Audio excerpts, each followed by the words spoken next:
Alhamdulillah wassalatu wassalamu ala Rasulillah wa ala alihi wa sahbihi wa man walah amma ba'd.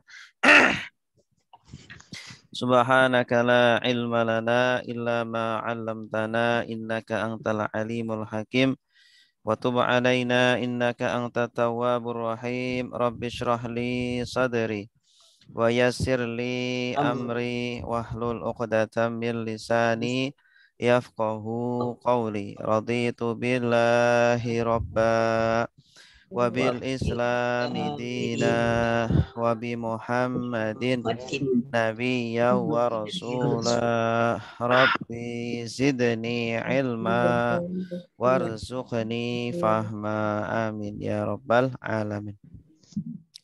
Bapak Ibu yang kami hormati, alhamdulillah di pagi yang cerah ini kita akan melanjutkan kajian kita tentang pelatihan sholat khusyuk. Ini pertemuan yang keempat ya, pertemuan yang terakhir. Baik, Bapak Ibu, kemarin kita sudah menjelaskan bahwa sholat khusyuk itu ada 4 poin ya, yang harus kita tekankan. Yang pertama adalah memahami dan mentadaburi bacaan yang kita baca di dalam sholat ya.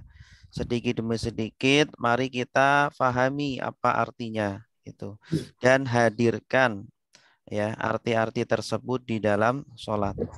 Walaupun sekilas tidak apa-apa, tapi yang penting hadirkan saja. Kalau kita tidak menghadirkan, maka mau tidak mau yang hadir itu yang lain gitu. Kenapa? Ketika kita sholat, kita memikirkan tentang pekerjaan, memikirkan tentang hal-hal lain, memikirkan orang tua, orang yang kita sayangi, atau mungkin kita habis berantem gitu ya. Karena kita tidak menghadirkan makna yang kita baca. Akhirnya yang hadir yang lain gitu. Ya. Nah, Allah kan sudah berfirman, "Ma ja'alallahu lirajulin min qalbaini fi jawfi." Allah tidak akan menjadikan ya bagi satu orang memiliki 2 hati. Ya, seseorang itu masing-masing hatinya cuma satu, fokusnya cuma satu. Kalau dia menghadirkan bacaan sholat, maka yang lain tidak akan hadir gitu. Tapi kalau dia menghadirkan yang lain, maka bacaan sholat pun tidak hadir. Baik. Kemudian yang kedua, Bapak Ibu, kita harus memahami dan mentadaburi setiap gerakan sholat. Ya, ketika kita berdiri, ketika kita ruku, ya, i'tidal, sujud, duduk di antara 2 sujud, ya, itu kita benar-benar menghambakan diri kepada Allah, merendahkan diri kita kepada Allah, ya, mengakui kelemahan kita kepada Allah Subhanahu wa Ta'ala. Ketika itu kita memasrahkan diri kita semuanya kepada Allah Subhanahu wa Ta'ala, ya. Sehingga sholat ini menjadi tempat untuk ngecas iman kita, tempat untuk mengecas ya semangat kita. Ya, orang kan kalau ya habis pulang kampung ketemu orang tua biasanya kan semangat, hidup semakin semangat. Ya, hidup semakin bergairah gitu ya. Kenapa? Karena dia habis bertemu dengan orang tuanya, bertemu dengan orang yang dia cintai begitu ya. Begitupun seharusnya kita itu ketika bertemu dengan Allah pun semangat ya, karena kita ada yang menjamin ya, ada yang melindungi, ada yang mencukupi semua kebutuhan kita. Kita didolimi oleh siapapun jangan khawatir, kita masih punya Allah Subhanahu wa Ta'ala gitu. Kemudian yang ketiga yang perlu kita tekankan dalam sholat khusyuk adalah mengenal Allah. Ketika kita sholat, kenalilah zat yang kita sembah. Ya, ketika kita sholat itu benar-benar kita sedang mengadu kepada Allah. Kita sedang meminta kepada Allah agar Allah Subhanahu wa Ta'ala memberikan perlindungan kepada kita, memberikan kecukupan kepada kita, memberikan ya rahmatnya kepada kita semuanya.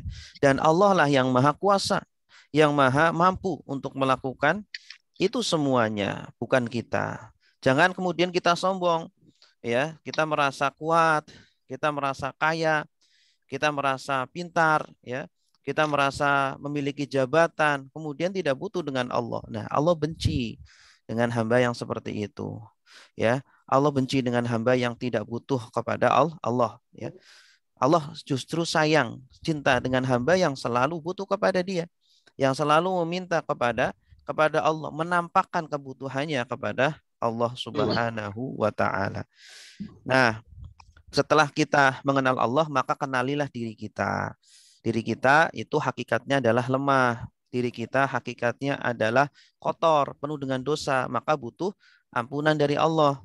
Kita lemah, maka butuh kekuatan.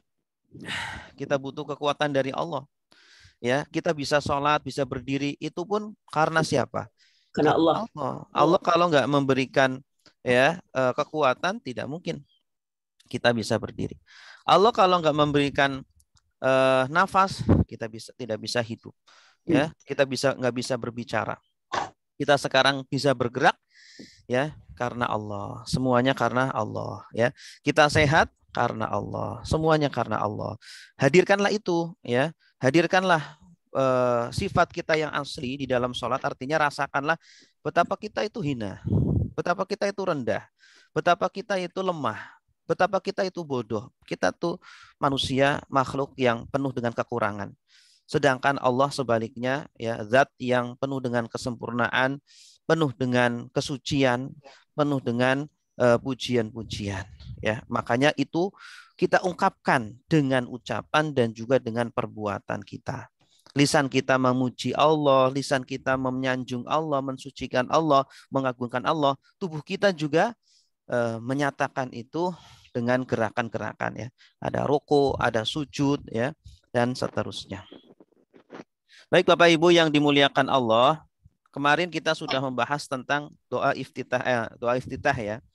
Ada dua versi yang kita sebutkan, yaitu doa iftitah yang Allahu Akbar kabira walhamdulillahi katsira subhanallahi bukrata wa asila inni wajjahtu hiya, ya.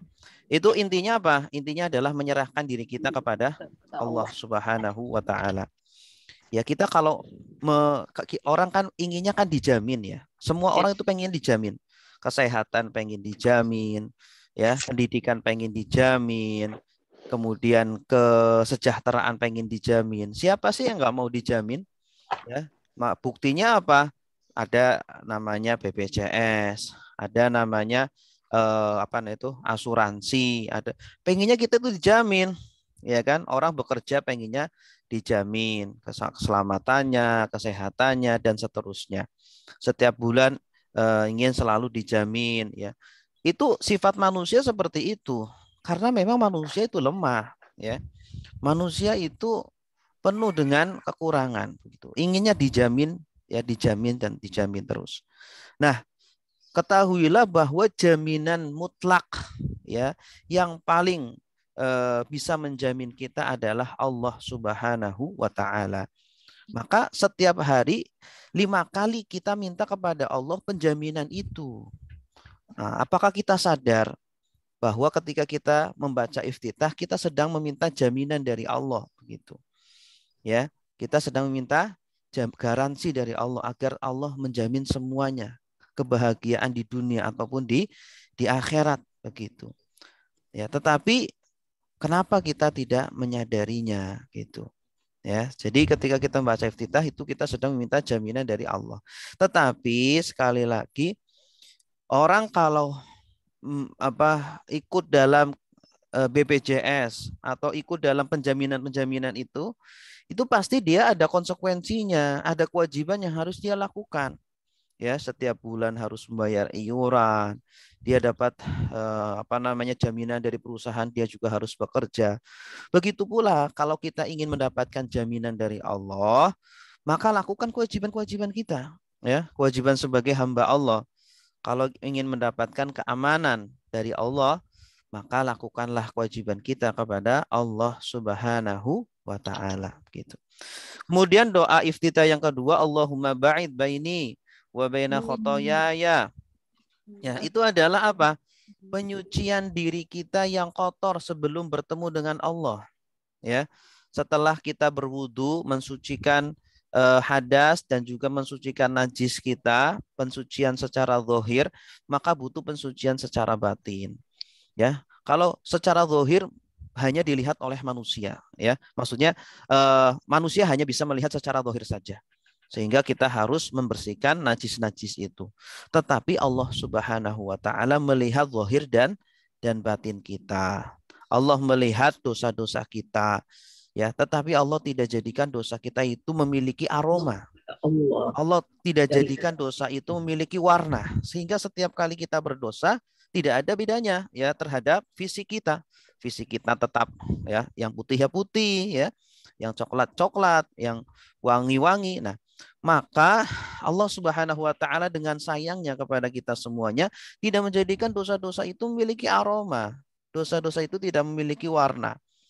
Ya, dengan tujuan agar menutupi ya kesalahan-kesalahan kita. Allah sayang kepada kita sehingga Allah menutupi dosa-dosa kita. Nah, maka bersegeralah bertobat kepada Allah ya. Sebelum Allah Subhanahu wa taala kelak nanti di akhirat menampakkan semuanya itu di hadapan halayak manusia ya. Halayak manusia dari mulai penciptaannya, dari mulai Nabi Adam sampai manusia terakhir gitu. Nah, kita bersihkan. Kita kan nggak mau ya tubuh kita itu bau, berkeringat, kotor, ya rumah kita ya kotor, berantakan. Kan tidak ada yang mau seperti itu. Maka diri kita pun hakikatnya itu terdiri dari zahir dan batin. Maka jangan cuma membersihkan secara secara zahir saja, batin kita juga harus dibersihkan. Ya, batin kita dari dosa-dosa itu harus dibersihkan. Sehingga apa? Orang yang senantiasa membersihkan batinnya, ya, dia akan menjadi orang yang baik. Tidak ada rasa dendam kepada siapapun, ya, tidak ada rasa dengki kepada siapapun, tidak ada rasa iri, ya, marah, ya, ujub, sombong, ya.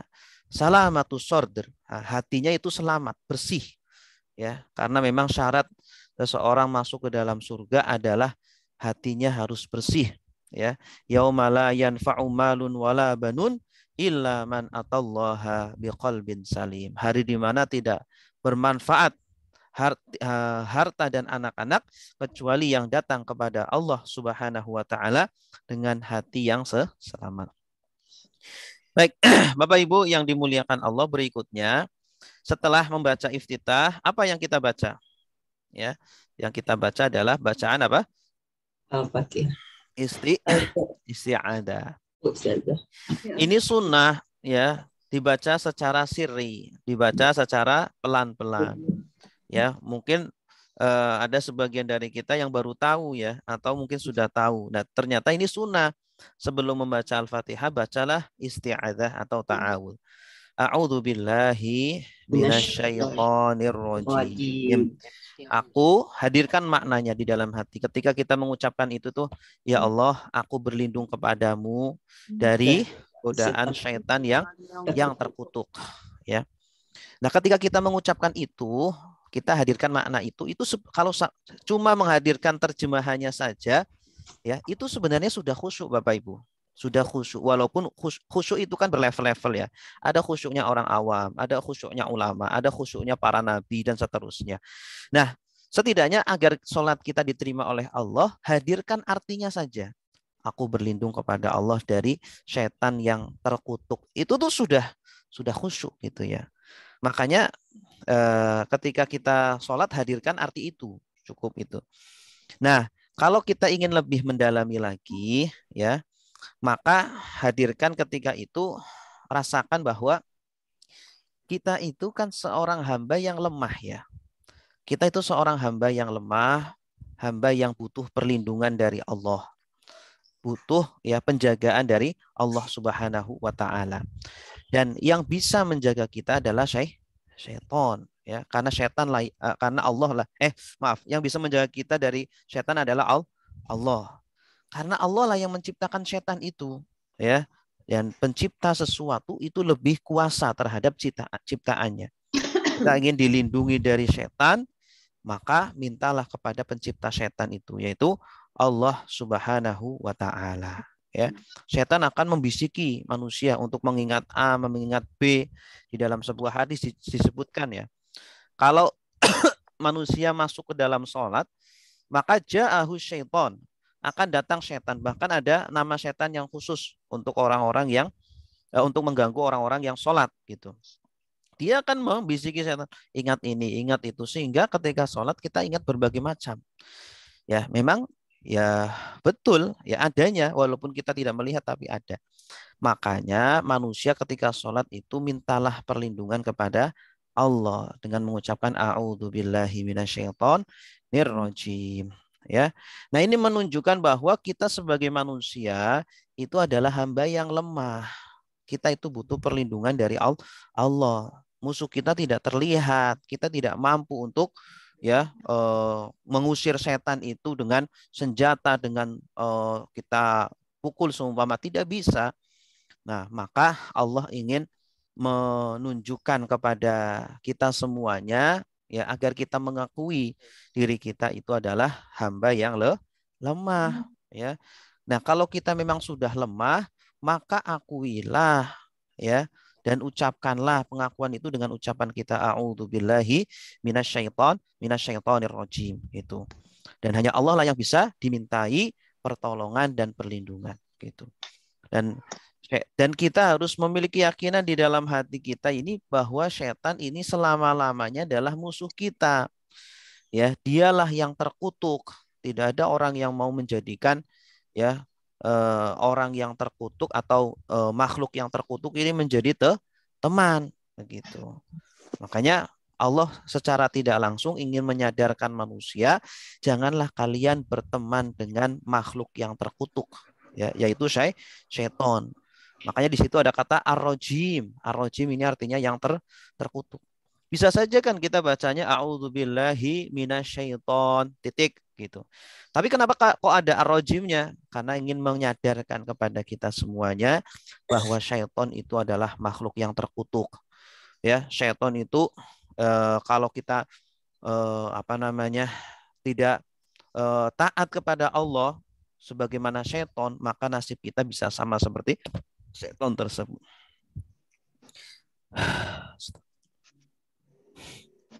Berikutnya bacaan basmalah. Setelah itu kita membaca basmalah ya. A'udzubillahi minasyaitonirrajim. Bismillahirrahmanirrahim. Hadirkan artinya dulu dengan nama Allah. Bismillah dengan nama Allah. Ar-Rahman yang maha pengasih, Ar-Rahim yang maha penyayang. Ketika kita membaca bismillah itu, bismillah dengan nama Allah, ini menunjukkan bahwa kita sedang meminta pertolongan kepada Allah terhadap semua pekerjaan yang kita lakukan. Kita mau sholat, baca bismillah. Kita mau wudhu, baca bismillah. Kita mau tidur, baca bismillah. Semua pekerjaan kita yang baik-baik itu harus baca bismillah. Kenapa? Karena kita minta pertolongan kepada Allah Subhanahu wa Ta'ala. Sekaligus kita meminta ridho kepada Allah Subhanahu wa Ta'ala.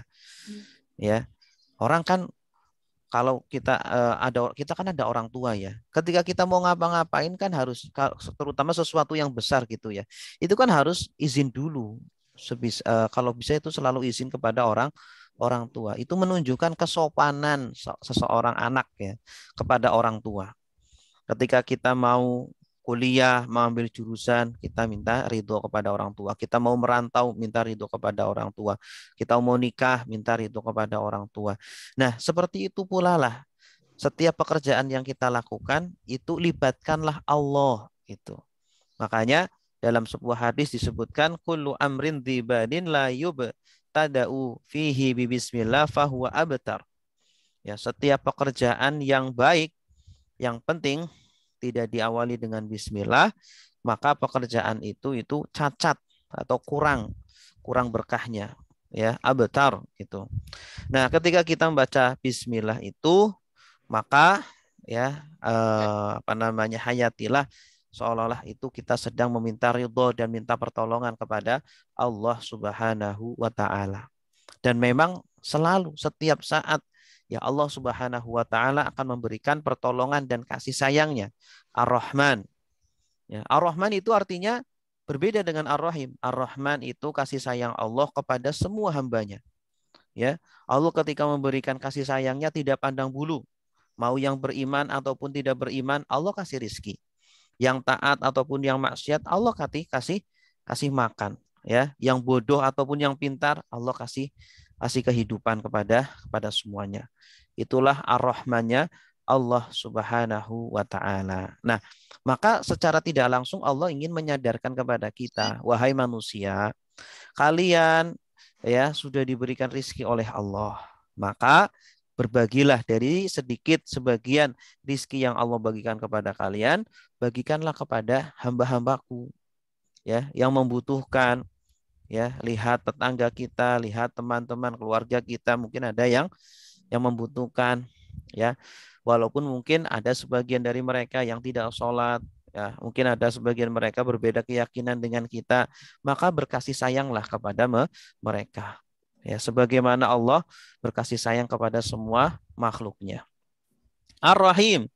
Ya, Ar-Rahim ini artinya kasih sayang Allah nanti kelak di akhirat. Ya, yang Allah kalau dalam sebuah riwayat dijelaskan rahmah Allah itu ada 100. Satu diturunkan di dunia, nanti 99 di akhirat. Ini 99 paling besar.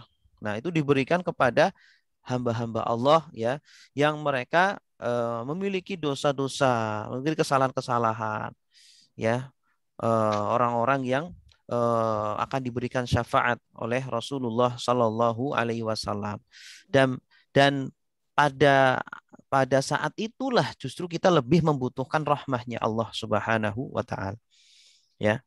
Ketika kita masuk alam kubur ya tidak ada yang menemani kita. Tidak ada yang bisa membantu kita. Mungkin kalau di dunia kita memiliki kesulitan, ada keluarga kita yang bisa menolong. Teman-teman kita yang bisa menolong, yang bisa setidaknya menemani kita. Tapi nanti di alam kubur ya tidak ada yang menemani kita, tidak ada yang menolong kita begitu. Ya. Nah, maka kita tidak hanya meminta kepada Allah rahmat di dunia saja, tetapi juga rahmat di akhirat. Bahkan rahmat di akhirat lebih kita butuhkan daripada rahmat di dunia gitu. Kemudian selanjutnya setelah kita membaca basmalah ayat kedua, alhamdulillahirabbil alamin. Artinya apa? Segala puji ya bagi Allah, milik Allah, Tuhan seluruh alam. Artinya apa? Bahwa semua pujian, semua kebaikan itu milik Allah semuanya. Ya, yang maha kaya ya hanya Allah, yang maha pandai hanya Allah, yang maha baik hanya Allah, yang maha segalanya hanya Allah. Ya, jadi ketika kita dipuji, oh kamu pandai, itu hakikatnya adalah dikembalikan kepada Allah Subhanahu wa taala. Maka ketika kita dipuji, katakanlah alhamdulillah, pujian hanya milik Allah Subhanahu wa taala. Tetapi karena sayangnya Allah kepada kita semuanya sehingga membagi pujian itu kepada makhluk. Ya, yang sebenarnya ya kita tidak berhak begitu. Wah, kamu ganteng sekali. Alhamdulillah. Kegantengan itu hakikatnya Allah yang memberikan. Begitu ya. Wong saya lahir tiba-tiba sudah ganteng kok gitu ya. Bukan karena saya yang menciptakan muka saya, bukan. Tapi itu dari Allah. Kita baik kepada orang lain, dermawan kepada orang lain, ya dipuji sama orang lain. Wah, kamu dermawan sekali. Alhamdulillah. Kalau Allah tidak menggerakkan hati saya, ya tidak mungkin saya bisa bersifat dermawan. Ya. Jadi ketika mengucapkan alhamdulillah, maka serahkanlah pujian itu, ya semuanya itu adalah milik Allah. Hakikatnya kita itu tidak terpuji. Ya. Manusia kalau tahu aib-aib kita, kekurangan-kekurangan kita, dosa-dosa kita, mungkin nggak akan muji kita. Mungkin tiap hari akan membicarakan keburukan kita.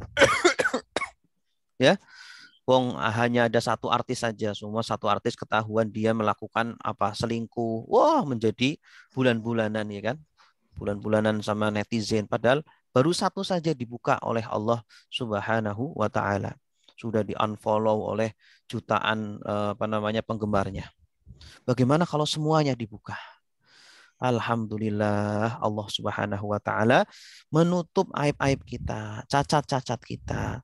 Sebenarnya Allah sedang memberikan kesempatan, memberikan waktu kepada kita agar kita membersihkan itu cacat-cacat itu, memperbaiki ya dalam rangka untuk menjadi pribadi muslim yang soleh. Kita berproses menjadi pribadi muslim yang soleh setiap hari kita sholat sambil menghayati bacaan itu. Alhamdulillahi Rabbil.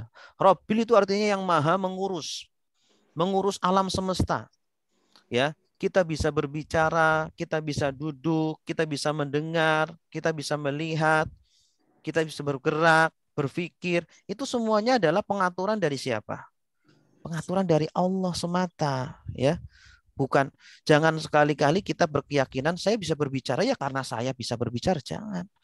Ya, tetapi yakinilah seorang muslim harus punya keyakinan bahwa gerakan-gerakan ini, mata ini bisa melihat, mulut bisa berbicara, telinga bisa mendengar, itu Allah yang menggerakkan semuanya itu.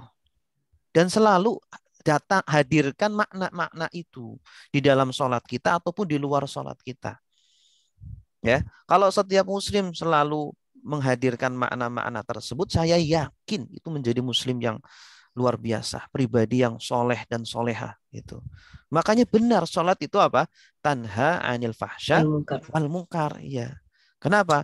Karena setiap gerakan-gerakan di dalam sholat, ucapan-ucapan di dalam sholat itu mengantarkan seorang muslim menjadi pribadi yang mulia, ya, menjadi pribadi muslim yang sangat sangat sangat baik gitu ya, gitu. Kemudian selanjutnya Ar-Rahman Ar-Rahim tadi kita sudah menjelaskannya maksud dari Ar-Rahman Ar-Rahim. Yang keempat adalah Maliki Yaumiddin. Setelah kita memuji Allah ya dengan kita menyerahkan, mengembalikan semua pujian hanya milik Allah dan memang faktanya demikian. Kemudian kita mengucapkan bahwa Allah adalah Ar-Rahman, Ar-Rahim, Maha Pengasih dan Maha Penyayang baik di dunia ataupun di akhirat. Allah Maha, ya Allah sayangnya luar biasa begitu ya. Melebihi sayangnya orang tua kita, melebihi sayangnya suami atau istri kita, melebihi orang yang paling mengasihi kita. Ya bagaimana nggak melebihi ya, setiap hari kita dikasih oksigen, setiap hari kita dikasih kesehatan, setiap hari dikasih bisa berbicara, melihat, mendengar, makan, minum, semuanya itu dari Allah. Ya, makanya banyak sekali ayat-ayat yang menyuruh kepada kita untuk mengingat nikmat-nikmat Allah. Orang kalau tidak mengingat nikmat-nikmat Allah, tidak selalu mengingat-ingat terus itu lama-lama menjadi hamba-hamba yang apa? Kurang bersyukur kepada Allah, mudah mengeluh, ya, jarang beribadah, ya, gitu. Nah, kemudian yang keempat adalah Maliki Yaumiddin. Allah itu selain memberikan ya kenikmatan di dunia, Allah juga yang menguasai hari pembalasan. Ingatlah ketika itu Allah Subhanahu wa taala akan mengadili kepada semua makhluknya ya di akhirat kelak. Kalau di dunia ada orang-orang yang berbuat jahat ya, mereka bisa lolos dari pengadilan dunia. Para koruptor mungkin bisa lolos dari pengadilan dunia. Ya, orang-orang bisa membayar para hakim, orang-orang kaya bisa membayar para hakim. Tapi kelak nanti di akhirat tidak ada satupun yang lolos dari pengadilannya Allah. Yaumiddin, ya, Maliki yang memiliki Yaumiddin hari pembalasan yaitu hari hari keadilan nanti kelak di akhirat. Ya, makanya ketika sholat itu orang itu harus selalu menyadarkan diri kita, mengingatkan diri masing-masing bahwa Allah nanti kelak menjadi hakim pada hari kiamat. Malik Yaumiddin. Yang menguasai, yang memiliki, yang menghakimi nanti di hari kiamat. Coba kalau setiap orang yang sholat selalu menghadirkan itu. Saya di dunia mungkin berbuat maksiat banyak tetapi belum diberikan azab oleh Allah. Ya, saya mencuri, saya ini itu dan lain sebagainya belum diberi adab oleh Allah. Tapi ingat, Allah tidak lalai dari perbuatan kita. Allah selalu mencatat pekerjaan kita. Allah mengawasi apa yang kita lakukan. Allah melihat semua gerak-gerik kita, niat hati kita, Allah tahu semuanya. Ya, sehingga orang yang mukmin itu selalu merasa diawasi oleh Allah. CCTV-nya Allah ada di mana-mana gitu. Ya, di depan, di belakang, samping, di atas, bawah. Allah melihat terus gitu. Sehingga seorang muslim ketika dia dizalimi, dia tidak pernah khawatir, ya. Dia tidak pernah kemudian marah-marah kepada Allah, di mana keadilan, di mana Allah. Na'udzubillah. Ya, dia tenang, ya. Dia tenang-tenang saja dan dia yakin bahwa Allah Subhanahu wa taala tidak pernah tidur. Allah Maha melihat, Allah Maha menguasai. Ya, makanya banyak para ulama kita ketika ditolimi ada yang mengatakan hasbunallah wa ni'mal wakil. Cukuplah bagi saya Allah, ya, yang akan melindungi saya, yang akan membela saya, wa ni'mal wakil, dan Allah sebaik-baiknya wakil bagi saya, ya, yang akan diserahi tentang urusan orang-orang tersebut yang mungkin menzalimi saya, begitu. Nah, ini makna dari Maliki Yaumiddin, Allah yang memiliki hari pembalasan. Iyyaka na'budu wa iyyaka nasta'in. Artinya apa? Iyyaka, ya Allah, hanya Hanya Engkau kepadamu. Na'budu, kami kami menyembah, kami menyembah. Wa iya, dan hanya kepada Engkau iyaka, hanya kepada Engkau. Nasta'in, kami kami mohon minta pertolongan. pertolongan. Kalau kita memang sudah yakin Allah yang Maha Rahman, Maha Rahim, Allah lah yang memiliki hari pembalasan, maka bagaimana agar kita selamat, ya, dari nanti di hari kiamat? Agar kita selamat di kehidupan dunia juga. Kita selalu mendapatkan kebahagiaan Allah, Rahman dan Rahimnya Allah di dunia dan juga di akhirat. Maka konsekuensinya adalah iyyaka na'budu wa iyyaka nasta'in. Ikhlaskanlah semua ibadah kita hanya kepada Allah Subhanahu wa taala. Iyyaka, ini didahulukan objeknya karena untuk mengkhususkan. Hanya kepadamu ya Allah. Iyyaka. Iya. Konsekuensinya agar kita didapat perlindungan dari Allah, maka jangan duakan Allah, ya. Tapi setialah kepada Allah Subhanahu wa taala. Iyyaka na'budu. Ya, jadikanlah Allah tujuan utama dalam kehidupan kita. Karena tujuan kita diciptakan di dunia ini adalah untuk beribadah kepada Allah. Ya, tujuan kita di sini menjadi manusia, kita menjadi seorang ibu atau bapak, menjadi suami atau istri, ya, menjadi karyawan atau menjadi bos atau menjadi apa, semua profesi kita tujuannya hanya satu, yaitu kepada Allah Subhanahu wa taala. Ya, semua pekerjaan yang kita lakukan tujuannya adalah untuk mendapatkan ridho dari Allah Subhanahu wa taala. Maka seorang ibu yang mengasuh anak-anaknya, melayani suaminya, itu semuanya intinya untuk mendapatkan ridho dari Allah Subhanahu wa taala. Seorang karyawan yang bekerja di perusahaan itu juga tujuannya untuk mendapatkan ridho dari Allah Subhanahu wa taala. Wa iyyaka nasta'in. Dalam semua kehidupan kita pasti butuh apa? Butuh pertolongan-pertolongan kan? Kita butuh bantuan-bantuan. Karena kita manusia yang lemah.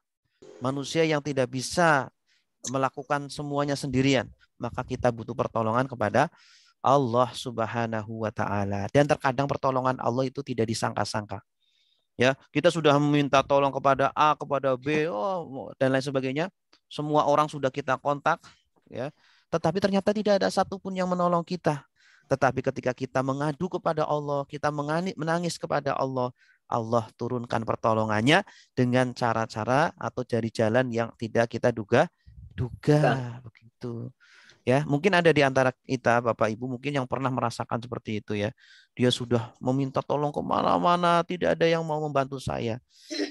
Ternyata ketika dia sudah putus asa dari manusia, dia sudah putus asa dari makhluk, ternyata kemudian pertolongan Allah datang. Mungkin itu Allah ingin menegur kita, wahai hambaku, saya ingin menegur kamu agar kamu itu jangan sekali-kali mengandalkan kepada makhluk. Jangan sekali-kali kamu mengandalkan kepada makhluk, tapi andalkanlah kepada Allah Subhanahu wa taala gitu. Jangan sekali-kali mengandalkan kepada makhluk. Boleh kita minta tolong kepada makhluk, tetapi yang pertama adalah minta tolong kepada Allah Subhanahu wa taala. Karena Allah lah yang menggerakkan hati makhluk. Ya, ketika Allah sudah dimintai tolong, Allah akan menggerakkan hati-hati orang untuk menolong kamu gitu. Ya, fulan digerakkan sehingga menolong kamu begitu. Kemudian selanjutnya ayat ke-6, ihdinas siratal mustaqim. Tunjukilah kami jalan yang lurus, ya. Kenapa kita harus meminta jalan yang lurus? Ya, kita harus meminta hidayah karena memang hidayah itu sesuatu yang paling mahal, ya, yang kita miliki di dunia ini, bukan harta kita, ya, bukan keluarga kita, bukan pasangan kita. Yang paling mahal dimiliki manusia sehingga dia berharga di hadapan Allah itu apa? Hidayah. Hidayahnya. Ya, Allah tidak melihat Allah tidak melihat harta dia, Allah tidak melihat kecerdasan dia, Allah tidak melihat pangkatnya. Yang Allah lihat adalah iman yang ada di dalam hatinya. Semakin tinggi imannya, Allah semakin cinta kepada orang tersebut.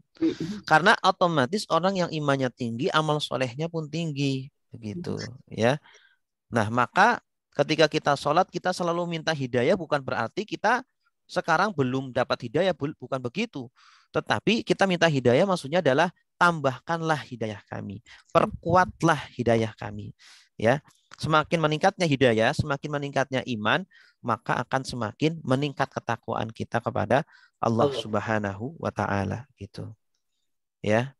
Nah, kenapa sih orang rela pagi-pagi pergi ya ke sawah, ke laut, ke kantor, ke pasar untuk bekerja? Karena mereka punya iman, punya kepercayaan di dalam hati bahwa ketika mereka bekerja, mereka akan mendapatkan makan, akan mendapatkan uang, akan mendapatkan gaji dan seterusnya. Ya, karena dia yakin. Nah, kenapa kita tidak yakin, kurang yakin ketika kita melakukan sholat malam, ketika kita membaca Al-Quran, ketika kita bersedekah, ketika kita berpuasa, ketika kita beribadah, pasti Allah akan memberikan. Itu. Bahkan pemberian Allah jauh lebih besar daripada pemberian dari pekerjaan-pekerjaan yang kita lakukan. Begitu. Harusnya seorang manusia itu lebih bersemangat untuk beribadah kepada Allah dibandingkan dia bekerja hanya untuk manusia. Ya, boleh silakan semangat, ya, bahkan harus kita bekerja, tetapi jangan kemudian mengalahkan semangat kita beribadah kepada Allah Subhanahu wa taala. Karena semangat seseorang dalam beribadah itu berbanding lurus, ya, dengan semangat kita, dengan kekuatan iman kita kepada balasan Allah Subhanahu wa taala. Ya. Kalau kita semakin yakin bahwa Allah benar-benar akan membalas, Allah benar-benar akan memasukkan kita ke dalam surga, akan memberikan kenikmatan yang kekal abadi kelak di surga, semakin kuat keimanan kita itu, ya, dengan kemudian kita mempelajari tentang surga, tentang azab neraka, kita yakin bahwa surga itu ada, neraka itu ada, Nabi Muhammad itu ada, azab kubur itu ada, ya, dan seterusnya. Hari kiamat itu ada. Semakin yakin seseorang dengan itu dan harus sering diingatkan. Memang manusia itu perlu terus diingatkan untuk memperbaharui keimanannya itu. Maka semakin meningkatlah keimanannya dan meningkatlah, ya, etos ibadah dia kepada Allah Subhanahu wa taala. Itulah kenapa kita meminta hidayah terus, ya. Ihdinas siratal mustaqim. Dan ketika kita meminta itu tidak ihdini, menunjukkan apa? Bahwa kita jangan egois, ya. Ketika kita berdoa, maka doakan juga orang lain, ya. Tidak hanya untuk kita, tetapi juga untuk orang lain. Dalam kehidupan sehari-hari pun kita jangan egois. Jangan kita pengennya untuk diri sendiri saja, tetapi berbagilah dengan orang lain juga gitu. Ketika kita meminta hidayah juga harus diaplikasikan dalam kehidupan nyata. Kita ingin iman kita naik, maka hadirlah di majelis ilmu, berkumpullah dengan orang-orang yang soleh, perbanyaklah membaca Al-Quran, ya, perkuatlah ilmu kita tentang agama, maka meningkatlah hidayah dan iman kita kepada Allah Subhanahu wa taala. Kita ingin iman kita naik, hidayah kita naik, tetapi kita nggak pernah belajar. Gimana Allah bisa menaikkan hidayah itu? Tidak bisa. Berikutnya, siratal ladzina an'amta alaihim. Jalan yang lurus itu jalan yang mana? Yaitu jalan orang-orang yang telah engkau beri nikmat. An'amta alaihim. Yaitu jalannya para nabi, ya, para rasul, para sahabat, ya, para syuhada, orang-orang jujur, orang-orang soleh. Ini menunjukkan bahwa kita sebagai manusia di kehidupan dunia ini berkawanlah dengan orang-orang yang baik. Kalau kita ingin mendapatkan hidayah, selalu terjaga dalam hidayah, berkawanlah dengan orang-orang yang baik. Ya, bagaimana cara berkawan dengan orang-orang yang baik? Hadirlah di majelis ilmu. Akan dibacakan hadis-hadis Rasulullah. Seolah-olah kita hidup bersama Rasulullah. Akan dibacakan ayat-ayat suci Al-Quran. Kita selalu bersama dengan Allah Subhanahu wa taala, kebersamaan dengan Allah. Ma'iyatullah. Kita akan merasa selalu bersama dengan Allah. Ya. Kemudian kita akan selalu bersama dengan orang-orang soleh, bersama dengan para ulama-ulama begitu. Nah, maka seorang muslim ya tidak akan lepas dari yang namanya majelis ilmu, tidak akan lepas dari orang-orang soleh, dari para ulama itu, karena mereka lah yang mengantarkan kita ke surganya Allah Subhanahu wa taala gitu. Makanya Rasulullah bersabda, "Man yuridillahu bihi khairan yufaqihu fiddin." Barang siapa yang Allah kehendaki kebaikan kepada orang tersebut, Allah fahamkan dalam urusan agamanya. Gitu. Kenapa tidak Rasulullah bersabda, Allah jadikan dia ahli beribadah? Tidak. Karena ada orang yang ahli ibadah, tetapi dia tidak memiliki ilmu, sehingga dia sesat dalam ibadahnya. Ya, maka semua ibadah yang kita lakukan harus berlandaskan dengan ilmu. Terakhir, ghairil maghdubi alaihim waladhdallin. Bukan jalannya mereka yang dimurkai, ya, orang-orang yang dimurkai oleh Allah. Maksudnya adalah orang-orang Yahudi, ya. Begitupun juga orang-orang yang mengikuti jejak-jejak mereka, waladhdallin, dan juga bukan jalannya orang-orang yang tersesat, yaitu orang-orang Nasrani. Begitupun orang-orang yang mengikuti jejak-jejak mereka. Jangan kita mengikuti gaya hidup mereka, pola hidup mereka. Ya, jangan jadikan mereka sebagai idola-idola kita atau idola-idola anak-anak kita. Ya, contohkan kepada anak-anak kita itu idola-idola yang baik. Ya, para idola kita adalah Nabi Muhammad, kemudian para sahabat, para ulama, itu seharusnya menjadi idola-idolanya. Saling dibacakan cerita Nabi Muhammad, sirahnya, atau cerita para nabi, cerita sahabat, cerita para ulama ini. Bukan malah idola kita adalah artis-artis dari barat atau artis-artis dari Korea atau dari negara-negara yang itu ya. Maka seorang muslim ya, kalau ingin selalu berada di dalam hidayah Allah, maka berkumpullah dengan orang-orang yang soleh yang Allah berikan nikmat kepada mereka. Artinya Allah tidak hanya menyuruh kita untuk mendapatkan hidayah saja, tetapi Allah memberikan contoh real siapa orang-orang yang telah mendapatkan hidayah dari Allah. Ya, dan ikutilah contoh real yang seperti itu. Ikuti gaya bicaranya, ikuti gaya hidupnya, pola hidupnya, ya, kesehariannya dengan membaca sirah Nabi, sirah para sahabat, sirah para nabi dan seterusnya. Baik. Bapak Ibu yang dimuliakan Allah, itulah tentang bacaan Al-Fatihah ya. Selanjutnya kita ruku. Nah, ketika ruku itu kita mentadaburi gerakan dan juga mentadaburi bacaan. Tidak hanya bacaan saja yang kita tadaburi, tetapi juga apa? Gerakan. Kenapa harus ruku? Ruku itu kan orang kenapa ruku sih? Karena dia menghormati dan mengagungkan ya yang dia rukui ya, yaitu Allah Subhanahu wa taala. Dia tunduk kepada Allah Subhanahu wa taala. Tapi itu baru zahirnya saja. Bagaimana agar batin kita juga ruku? Maka hayati, tadaburi, masukkan ke dalam hati. Gitu ya. Ketika kita ruku tunduk, artinya kita tunduk dengan semua takdir-takdir Allah. Artinya kita tunduk dengan semua perintah-perintah Allah. Kita berjanji ketika ruku itu kita akan selalu tunduk dengan aturan-aturan Allah. Kemudian ketika kita ruku kita membaca apa? Subhana rabbiyal azimi wa bihamdih. Maha suci Allah yang maha agung, ya, yang serta memujilah aku kepadanya. Kenapa kita mensucikan Allah? Maha suci Allah. Sambil kita menundukkan diri kita. Karena menunjukkan bahwa Allah itu maha suci, maha bersih dari semua kesalahan. Ya, dari semua kesalahan. Allah tidak pernah salah dalam memutuskan takdirnya, menjadikan kita seumpama orang miskin, menjadikan kita orang yang rakyat biasa, menjadikan kita sakit, tidak akan pernah salah Allah dalam takdirnya. Maka jangan pernah kita bersuudzon kepada Allah, ya, karena itu adalah kekotoran-kekotoran, ya, yang kita tempelkan kepada Allah, naudzubillah, ya. Maka ketika itu sucikanlah Allah dari segala macam kesalahan pada takdir-takdir Allah. Tidak pernah Allah salah dalam takdirnya.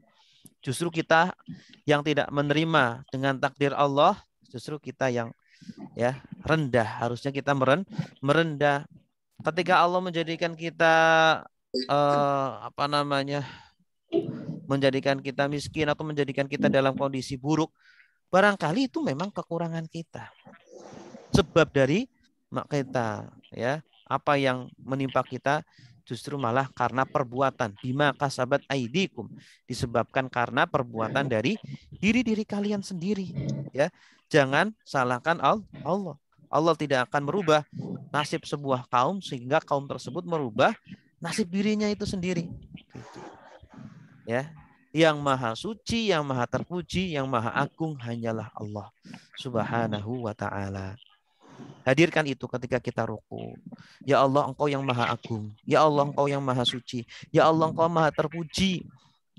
Sebaliknya saya, makhluk yang maha kotor, makhluk yang maha kecil, hina, dan makhluk yang maha buruk. Manusia ini maha buruk, banyak kurangnya. Kadang lisan mengucapkan kalimat kotor, suka berbohong, ya, mengkhianati, banyak melanggar aturan-aturan Allah. Kurang apa coba kita itu? Al insan mahalul khata' wan nisyan. Manusia adalah tempatnya salah dan dosa. Maaf, ini ada suara apa ini ya? Baik, kita lanjutkan ya. Selanjutnya kita melakukan i'tidal. Sami Allahu liman hamidah.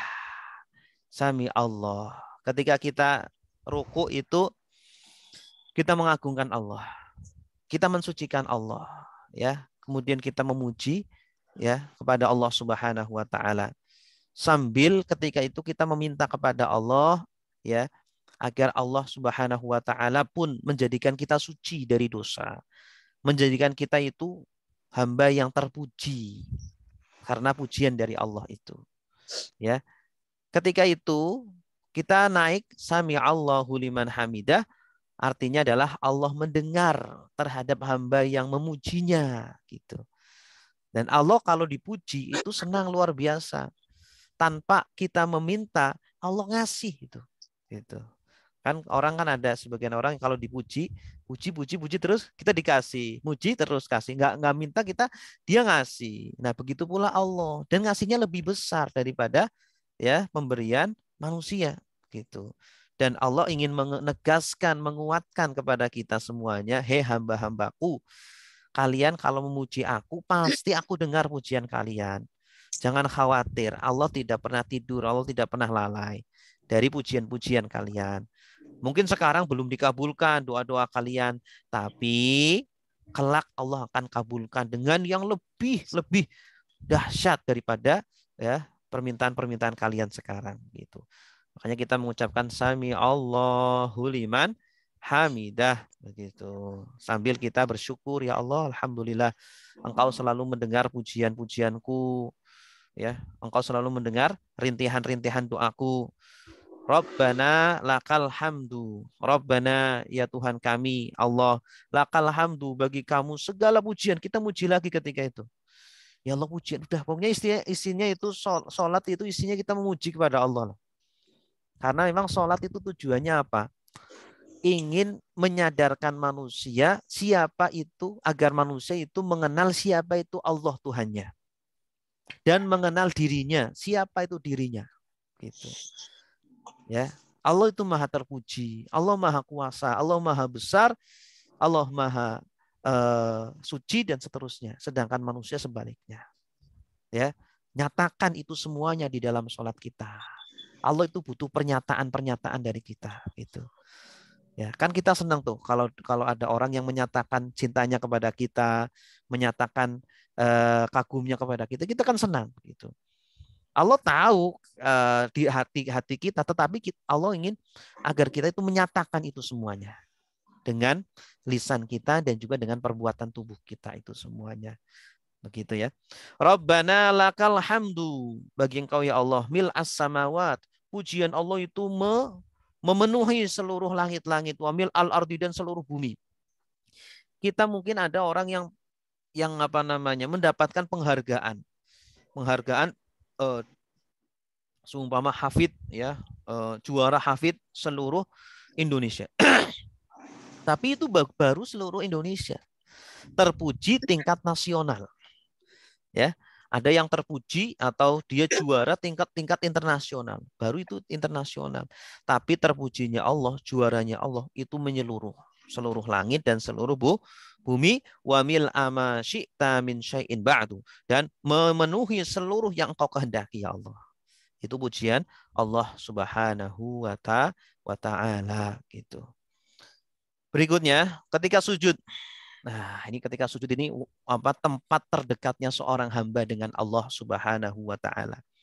Tempat ketika itu benar-benar kita menyatakan kehambaan kita kepada Allah. Ya, dan benar-benar menyatakan maha tingginya Allah, maha besarnya Allah, maha kuasanya Allah terhadap kita. Ya. Makanya kita ucapkan apa? Subhana rabbiyal a'la wa bihamdih. Maha suci Allah yang maha tinggi dan pujian atasnya. Ketika itu perbanyaklah doa kepada Allah dan perbanyaklah menyadari akan kekurangan-kekurangan kita. Ya, kita sebagai seorang hamba yang maha rendah, maha hina, maha kotor, banyak bersalah, banyak dosa, banyak kurangnya. Ya, sebaliknya Allah yang maha tinggi, maha kuasa, maha segalanya. Allah yang akan mengabulkan semua doa-doa kita. Ya, padahal tanpa kita minta pun Allah akan kasih. Cukup perbanyaklah memuji kepada Allah. Ya, perbanyaklah mengagungkan kepada Allah, bertasbih kepada Allah. Allah akan mencukupi semua kebutuhan-kebutuhan kita. Ya, Allah tahu semua apa yang ada di dalam hati kita. Kemudian duduk di antara dua sujud. Nah, ini bentuk pernyataan dari seorang hamba akan kebutuhan-kebutuhannya. Rabbighfirli warhamni, ya Allah, ighfirli, ampunilah aku. Ini adalah pengakuan seorang hamba bahwa dia itu banyak dosanya gitu. Ya, kita jangan sombong, jangan wah saya merasa sudah bersih nih, saya merasa sudah suci, nggak punya salah. Loh, siapa tahu ternyata kita berbuat dosa tanpa kita tahu. Kita menyakiti orang lain tanpa kita sadari. Ya, kita melanggar perintah Allah tanpa kita ketahui gitu. Ya, makanya perbanyaklah istighfar kepada Allah, perbanyaklah minta ampun kepada Allah. Dalam sebuah hadis jelaskan, ya, tuba, berbahagialah orang yang mendapatkan istighfar yang banyak di catatan amalnya nanti di akhirat. Gitu. Mereka akan berbahagia. Yang orang yang paling banyak mendapatkan catatan istighfar pada catatan amalnya nanti di akhirat. Rabbighfirli, ya Allah ampunilah aku. Banyaklah minta ampun kepada Allah. Sebagaimana kalau kita punya teman itu suka minta maaf kepada kita, ya, mohon maaf ya, saya banyak salah ya. Itu kan kita senang gitu ya. Tapi kalau ada orang kita punya teman, tapi dia berbuat salah, berbuat apa, nggak pernah minta maaf kepada kita kan jengkel gitu ya. Maka Allah suka dengan hamba-hamba yang suka minta maaf kepada Allah gitu.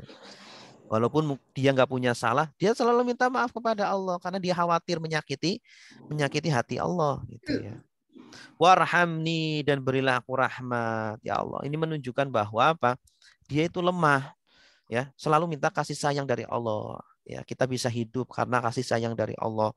Ya, dia bisa sehat karena kasih sayang dari Allah. Wajburni, dan ujburni, cukupilah aku. Ya, artinya apa? Dia itu banyak kekurangan-kekurangan. Ya, dia kurang kurang apa nama ibadahnya kurang lah, ikhlasnya kurang lah, ilmu agamanya kurang lah, serba kurang. Maka mintalah untuk dicukupi oleh Allah. Warfa'ni, dan tinggikanlah aku derajatku ya Allah. Ya, sehingga aku mulia di hadapanmu ya Allah, di hadapan makhluk-makhlukmu ya Allah. Ya, kita minta kepada Allah. Tidak apa-apa kita minta agar kita mulia di hadapan makhluk, tidak apa-apa. Warzuqni, dan berilah aku rizki ya Allah. Teruslah rizki, walaupun Allah terus memberi, tetapi kita juga meminta, menunjukkan kita itu lemah. Wahdini, dan berilah aku petunjuk ya Allah. Tunjukilah aku ya Allah. Karena saya sebagai manusia, pemikiran manusia, pemahaman manusia itu sangat terbatas. Ilmunya sangat terbatas. Nah, Allah lah yang memberikan ilmu-ilmu itu. Ya, maka harus diaplikasikan dalam kehidupan sehari-hari kita. Teruslah kita menuntut ilmu. Jangan pernah berhenti menuntut ilmu agar kita selalu mendapatkan petunjuk-petunjuk dari Allah Subhanahu wa taala. Wa'afini, dan selamatkanlah aku, wa'fu anni, dan berilah aku kesehatan atau ampunan gitu. Wa'fu anni, ya, berilah aku ampunan. Nah, itu Bapak Ibu, ya, ketika kita duduk di antara dua sujud, hadirkanlah ya hati kita dengan memahami bacaan itu, dan itu adalah pernyataan kita kepada Allah sekaligus permintaan kepada Allah, ya, pengakuan kepada Allah Subhanahu wa taala bahwa kita itu makhluk yang lemah, makhluk yang butuh kepada Allah. Kemudian bacaan tahiyat, at-tahiyyatul mubarakatus sholawat. At-tahiyyat, penghormatan, ya, segala bentuk penghormatan. Al-mubarakat, ya, segala bentuk keberkahan, ya. As-sholawat, dan segala bentuk sholawat. At-thayyibat, yang baik-baik, segala bentuk kebaikan. Lillah, hanyalah milik Allah Subhanahu wa taala. Kita dihormati karena Allah, ya. Kita diberkahi karena Allah. Kita mendapatkan doa-doa baik karena Allah. Kita mendapatkan kebaikan-kebaikan karena Allah. Semuanya milik Allah. Allah mengucurkan itu kepada makhluk-makhluknya. Coba. Kita bisa sholat karena Allah. Kita bisa mengucapkan karena Allah. Kita bisa melihat semuanya karena Allah. Kalau Allah cabut satu saja nikmat, ya, Masya Allah. Sulitnya manusia hidup tanpa penglihatan. Sulitnya manusia hidup tanpa tidak bisa berbicara. Makanya sholat ini sebagai training harian seorang muslim, terapi harian, agar selalu menyadarkan dirinya itu hamba yang lemah, hamba yang butuh, hamba yang selalu harus bergantung. Ya. Bahkan dalam sebuah hadis kan dijelaskan minta pertolonganlah kepada Allah walaupun dalam memakai sendal.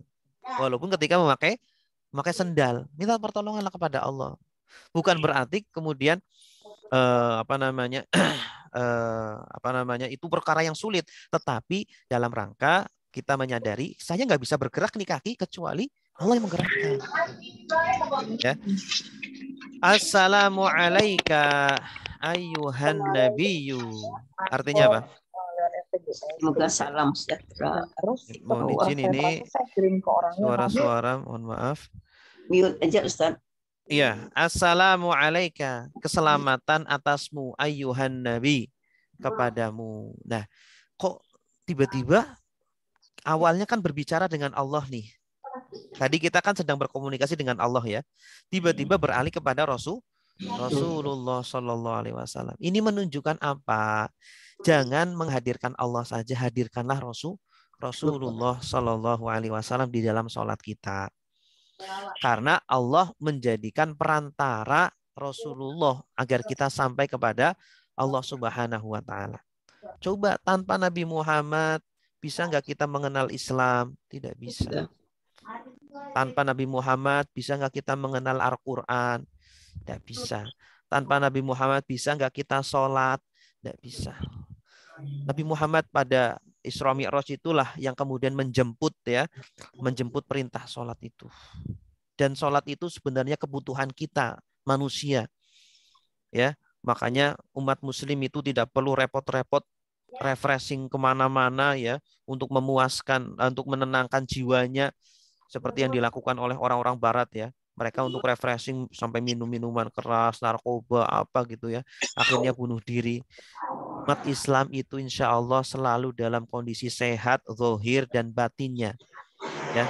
jiwa dan raganya selalu sehat, pikirannya sehat. Kenapa? Karena ada sholat, ada zikir, ada Al-Quran, ya, yang setiap hari dilakukan, dibaca, insya Allah akan membawakan kebahagiaan, dohiron waba batinan. Maka jangan lupa untuk mengirim salam kepada baginda Nabi. Assalamualaikum ayyuhan nabiyyu wa rahmatullahi wabarakatuh. Ya. Ketika orang Arab mengucapkan alaika, ini menunjukkan bahwa objeknya itu harus hadir kan. Tapi kan Nabi kan di sana. Kok bisa hadir gitu? Ini seolah-olah kita diperintahkan untuk menghadirkan ya Nabi Shallallahu Alaihi Wasallam. Ya, walaupun kita tidak melihat, Nabi itu kan bisa hadir di mana saja. Di mimpi kita bisa hadir, gitu kan? Ketika kita tidur, maka mudah saja bagi Allah untuk menghadirkan Nabi Shallallahu Alaihi Wasallam. Gitu. Dan dalam sebuah hadis dijelaskan bahwa setiap kali umatnya bersolawat dan bersalam, Nabi akan menjawab. Hadisnya sahih. Ya, kita mau percaya atau tidak silahkan.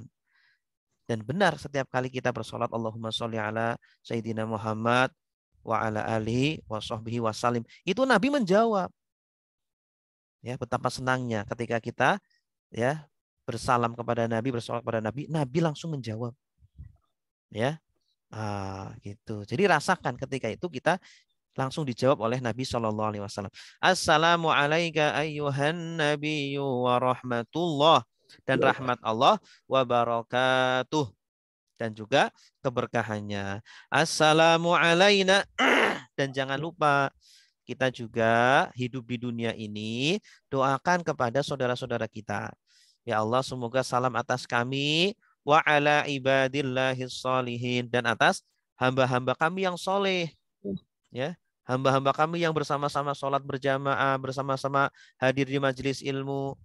Ya, ini menunjukkan bahwa seorang muslim harusnya selalu bersama dengan orang-orang yang soleh. Asyhadu alla ilaha illallah. Nah, ketika kita mengucapkan asyhadu alla ilaha illallah, ingatlah ini adalah ucapan yang paling mahal, ya, yang diucapkan oleh kita, yang harus kita bawa sampai mati kita. Asyhadu alla ilaha illallah. Aku bersaksi bahwa tiada Tuhan kecuali Allah. Wa asyhadu anna Muhammadan Rasulullah, dan aku bersaksi bahwa Nabi Muhammad adalah Rasulullah. Itu. Ini adalah pengakuan dari kita. Yang pengakuan itu harus selalu kita ulang-ulang dan selalu kita hadirkan dan selalu kita aplikasikan dalam kehidupan sehari-hari. Kalau kamu memang menjadikan Allah sebagai satu-satunya Tuhan, maka prioritaskanlah Allah. Cintailah Allah, taatilah Allah, nomor satukanlah Allah. Gitu. Tapi kalau ternyata dalam kehidupan sehari-hari kok malah kita selalu lalai dari Allah, tidak memprioritaskan Allah, ya, tidak nomor satukan Allah, nah berarti belum sepenuhnya kita mempraktekkan ya konsekuensi dari syahadat asyhadu alla ilaha illallah wa asyhadu anna Muhammad Rasulullah. Aku bersaksi bahwa Nabi Muhammad adalah utusan Allah. Kalau memang kita bersaksi, berikrar, berjanji bahwa Nabi Muhammad adalah utusan Allah, sejauh mana kita mengikuti sunnah-sunnah Rasulullah, sejauh mana kita membela ajaran Rasulullah, sejauh mana kita menegakkan ajaran Rasulullah Shallallahu Alaihi Wasallam. Jadi bacaan-bacaan itu harus diaplikasikan dalam kehidupan sehari-hari kita. Allahumma sholli ala Muhammad. Ini tahiyat awal, ya. Allahumma sholli ala Muhammad. Nah, ini salah satu bentuk bentuk kebaikan kita kepada Rasulullah adalah dengan bersolawat. Ya, senantiasa kita bersolawat kepada Rasulullah. Dan solawat itu hakikatnya bukan untuk Rasul, tapi untuk diri kita sebenarnya. Kita yang butuh solawat itu. Bukan Rasul yang butuh solawat. Rasul udah nggak butuh. Wong Rasul sudah dijamin surga. Rasul sudah dijamin nanti akan di tempat yang tinggi nanti kelak di akhirat. Nah, kita itu yang belum dijamin. Ya, kita nanti bersama siapa di akhirat belum dijamin. Maka mintalah kepada Allah ya, dengan memperbanyak salat kepada Rasulullah. Semoga Rasulullah SAW berkenan untuk menjadikan kita sebagai umatnya dan dimasukkan ke dalam surganya dan memberikan syafaatnya kepada kita. Wa ala ali Muhammad, dan juga kalau kita ingin mendapatkan ya syafaat dari Rasulullah, maka bersolawatlah kepada keluarga Nabi Muhammad gitu ya. Ikutilah dan hormatilah keluarga Nabi Muhammad gitu. Kama shallaita ala Ibrahim, sebagaimana engkau bersolawat kepada Nabi Ibrahim, wa ala ali Ibrahim, dan juga keluarga Nabi Ibrahim. Innaka Hamidum Majid, sesungguhnya engkau maha terpuji, maha mulia. Allahumma barik ala Muhammad wa ala ali Muhammad. Ya Allah, berkahilah kepada Nabi Muhammad dan juga keluarga Nabi Muhammad. Kita yakin ketika kita mendoakan orang lain, maka kita pasti akan mendapatkan imbal baliknya. Kita mendoakan orang lain selamat, kita akan diberikan selamat oleh Allah. Kita mendoakan orang lain sehat, kita akan diberikan kesehatan oleh Allah. Kita mendoakan Nabi Muhammad mendapatkan keberkahan, otomatis kita juga akan mendapatkan keberkahan. Ya. Kama barakta ala Ibrahim wa ala ali Ibrahim innaka Hamidum Majid. Ya. Ini selesai tahiyat akhir sampai di sini.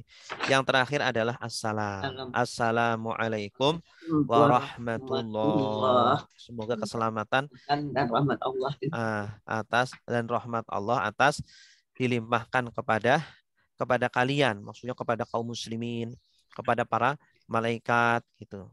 Assalamualaikum warahmatullah. Nah, ketika kita mengucapkan ini, artinya kita mendoakan sesama kaum muslimin ya. Semoga kaum muslimin ini, baik mereka yang taat ataupun yang tidak, baik mereka yang jahat kepada kita ataupun yang baik, semoga semuanya diberikan keselamatan oleh Allah Subhanahu wa taala. Karena hamba yang hatinya selamat, salamatus sadr ya.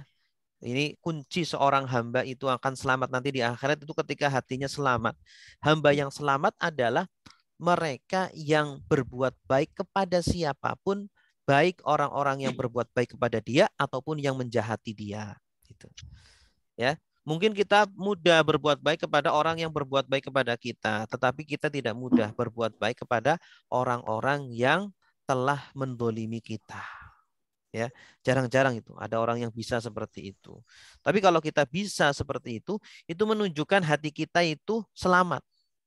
Ya, salim. Hati kita itu salim. Salamatus sadr gitu. Dia tidak ada rasa dendam sedikit pun, tidak ada rasa benci sedikit pun, tidak ada rasa marah sedikit pun. Karena dia bisa saja juga melakukan seperti itu kepada orang lain. Ya, makanya dalam sebuah hadis itu kan, barang siapa yang menahan amarahnya kepada manusia, maka Allah akan menahan amarahnya kepada dia nanti di akhirat. Ya, kita sanggup ini dendam kepada orang lain, bisa menyakiti orang lain karena dia telah mendolimi kita. Bisa kita membalas, tetapi kita tahan ya amarah itu. Maka balasannya nanti di akhirat Allah akan menahan amarahnya kepada kita. Karena kita tuh tidak bersih dari dosa. Kita juga punya salah-salah. Mungkin bukan kepada dia, tetapi kepada orang lain atau kepada Allah. Ya, begitu. Wallahu a'lam bishawab. Nah, Bapak Ibu yang dimuliakan Allah, ini ada doa yang juga sering dibaca oleh Rasulullah Shallallahu Alaihi Wasallam. Doa ini menunjukkan bahwa sholat khusyuk itu sangat penting karena Rasulullah pun masih minta kepada Allah untuk diberikan khusyuk. Allahumma inni a'udzubika min ilmin la yanfa'. Ya Allah, aku berlindung kepadamu dari ilmu yang tidak bermanfaat. Ya, ilmu yang kita pelajari semoga menjadikan kita semakin apa? Taat kepada Allah, semakin takut kepada Allah, semakin dekat kepada Allah. Bukan menjadikan kita semakin sombong, ya, menjadikan kita semakin jauh. Na'udzubillah. Wa min qalbin la yakhsha. Ya Allah, aku berlindung. Nah, ini khusyuk itu tempatnya di hati. Rasulullah pun masih meminta agar diberikan hati yang khusyuk. Ya, hati yang khusyuk. Artinya hatinya itu ketika sholat betul-betul dia menghadirkan hatinya untuk Allah Subhanahu wa taala. Wa min du'ain la yusma, dan dari doa yang tidak diijabah. Doa yang tidak didengar, ya. Dahulu itu Orang-orang soleh ya, para nabi ketika berdoa cepat sekali diijabah oleh Allah. Nah, kenapa sekarang banyak masalah-masalah di negeri ini, banyak orang-orang soleh yang berdoa, tetapi masih tetap kondisinya seperti itu? Bisa jadi karena masih banyak orang-orang yang melakukan maksiat-maksiat gitu ya. Mungkin yang berdoa itu orang-orang suci, orang-orang bersih, orang-orang yang soleh. Tetapi kalau yang didoakan adalah orang-orang yang tidak mau bertobat, ya, bagaimana Allah bisa mengabulkan doa-doanya. Wallahu a'lam bishawab. Semoga Bapak Ibu kita saya semuanya juga bisa semakin memperbaiki sholat kita, ya. Bisa semakin mendekatkan diri kita kepada Allah Subhanahu wa taala. Semakin mengenal diri kita sebagai hambanya Allah, ya, semakin mengenal Allah sebagai Tuhan kita yang kita bergantung kepadanya. Amin ya rabbal alamin. Baik, silakan Bapak Ibu kalau ada pertanyaan silakan disampaikan. Tanya Ustaz. Ya, silakan Pak Lizar. Assalamualaikum warahmatullahi wabarakatuh. Waalaikumsalam. Salawat di tasyahud akhir itu kan salawat Ibrahimiyah ya. Ya, betul. Apakah ada juga salawat lain? Karena saya lihat itu ada yang cepat assalamualaikum itu kalau sholat kadang-kadang ya. Ibrahimiyah ini aja. Oh gitu. Kalau nah, yang salawat lain ada enggak yang dipakai juga? Setahu saya enggak ada. Kalau sholat Ibrahimiyah ini Allahumma sholli ala Muhammad ya, wa ala ali Muhammad kama shallaita ala Ibrahim wa ala itu sholawat Ibrahimiyah. Gitu. Ya. Nah, lalu yang kedua pertanyaan waktu kita misalnya ini contoh ya sholat subuh jamaah di masjid, kemudian kita datang itu sudah sedang azan. Lalu apakah kita sholat sunnah qobliyah itu sholat sunnah tahiyatul masjid apa bisa itu otomatis tidak dilakukan atau harus dilakukan juga sesudah qobliyah? Iya. Sebenarnya kalau kita sholat sunnah qobliyah subuh otomatis dapat ya sholat sunnah tahiyatul masjid. Cuma kalau waktunya masih lama, kita ingin lebih banyak pahalanya, ya silakan sholat tahiyatul masjid dulu 2 rakaat, lalu sholat sunnah qobliyah. Gitu. Oke, baik. Ya. Ya, terima kasih. Ya, sama-sama Pak Lizar. Yang lain silakan. Assalamualaikum Pak Ustadz. Waalaikumsalam Bu Afif. Ya, izin bertanya Pak Ustadz, untuk yang tasyahud awal dan tasyahud akhir itu kita yang mengacungkan telunjuk itu apakah pada saat kita membaca asyhadu alla atau dari awal atau bagaimana begitu Pak Ustadz. Kemudian yang kedua, kan ada bacaan doa sebelum salam ya, sesudah tahiyat tapi sebelum salam. Apakah pada waktu kita membaca doa itu telunjuk kita juga masih tetap kita acungkan atau sudah kita letakkan? Begitu kan? Kalau menurut mazhab Syafi'i mengangkat telunjuk itu ketika mengucapkan syahadat ya, ketika illallah asyhadu alla ilaha illallah, illanya itu diangkat. Nah, ada sebagian mazhab yang mengatakan dari awal gitu ya. Boleh silakan, tidak ada larangan gitu ya. Kemudian ketika membaca doa tetap ya, sunnahnya masih tetap diturunkannya itu setelah sudah salam baru diturunkan. Iya. Karena ada waktu doa mau salam ya Pak Ustadz. Iya. Ada doa Allahumma inni a'udzubika min adzabil qabri. Itu masih tunjuk masih ya? Iya, masih. Oh, iya. Wa min fitnatil mahya wal mamat wa min fitnatil masihid dajjal gitu. Masih. Kalau kita turunkan sudah baca asyhadu alla ilaha illallah itu gimana Ustaz? Boleh, silakan turunkan.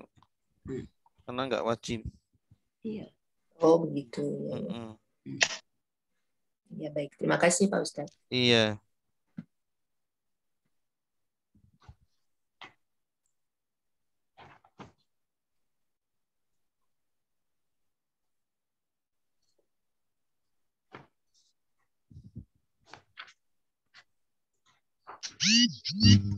Assalamualaikum Ustaz. Ya, waalaikumsalam. Silakan Ibu. Ustaz, saya mau sujud sahwi yang sebelum salam dan sesudah salam, bedanya gimana tuh Ustaz? Sebelum salam dan sesudah salam. Ya. Sebelum salam, sesudah salam. Kalau sujud sahwi itu kan sebelum salam ya.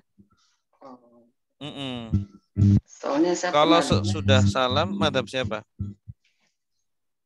Oh, nggak tahu, tapi cuma pernah dengar gitu. Kalau kita lupa sebelum salam, sesudah salam, boleh nggak Ustaz?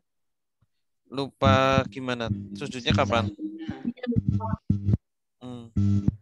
Kita lakuin sesudah salam gitu. Oh, sesudah salam baru sujud sahwi. Iya. Kalau setahu saya sujud sahwi itu sebelum salam. Kalau seumpama lupa untuk sujud sahwi, ya sudah, tidak usah. Karena sujud sahwi tidak wajib. Iya. Gitu. Ya, Ustaz. Terima kasih. Assalamualaikum Ustaz. Waalaikumsalam. Silakan Bu. Ini Ustaz, tasyahud awal itu kan untuk 3 dan 4 rakaat ya Ustaz ya. Baru berdiri kan. Terus kita pas berdirinya itu ada yang katanya kan asyhadu alla ilaha illallah Muhammad Rasulullah, kita langsung berdiri. Atau itu tadi Allahumma sholli ala Muhammad langsung berdiri. Yang benar yang mana Ustaz?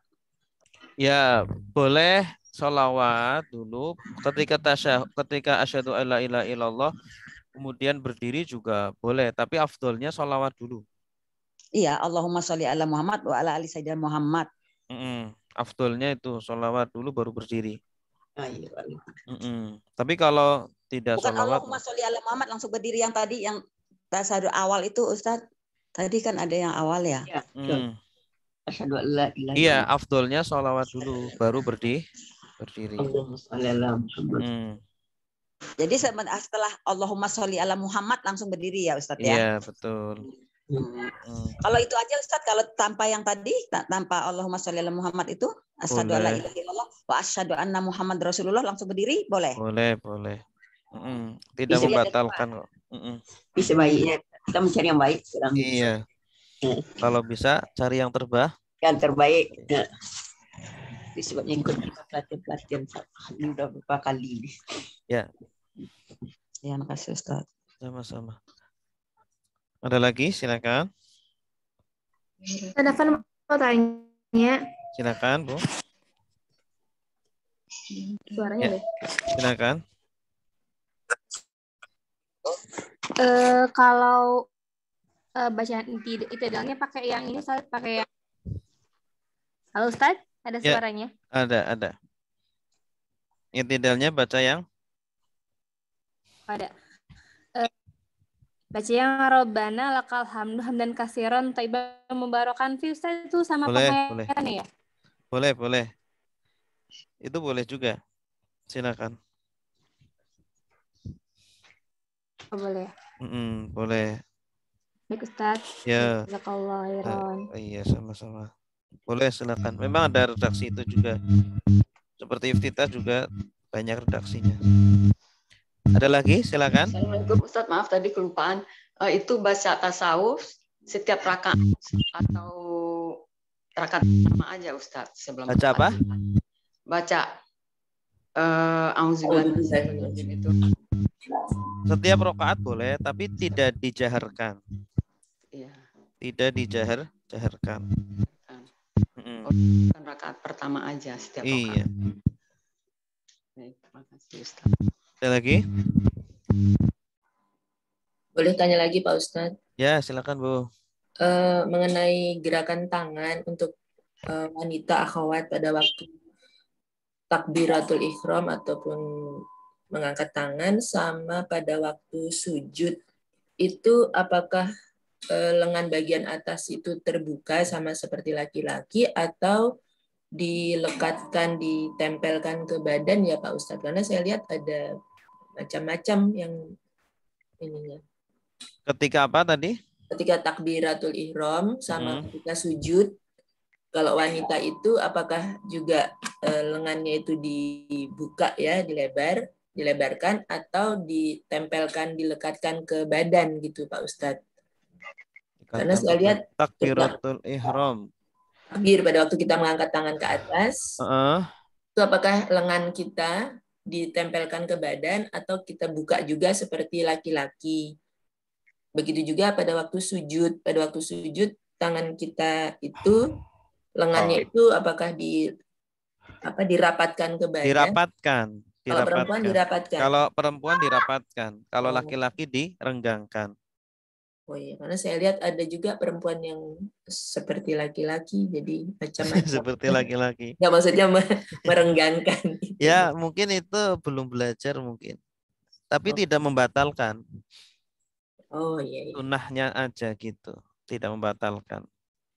Jadi rapat ya Pak Ustadz ya? Rapat. Ya, terima kasih Pak Ustadz. Sama-sama. Bapak Ibu kalau mau mengikuti angkatan yang kedua, silakan ikut saja. Bagi yang mengikuti angkatan pertama, ini gratis ya. Untuk mungkin ya barangkali mau mengulang ya, mungkin kurang puas, boleh nanti ikut angkatan kedua. Alhamdulillah. Mau tanya satu lagi Ustadz. Ya.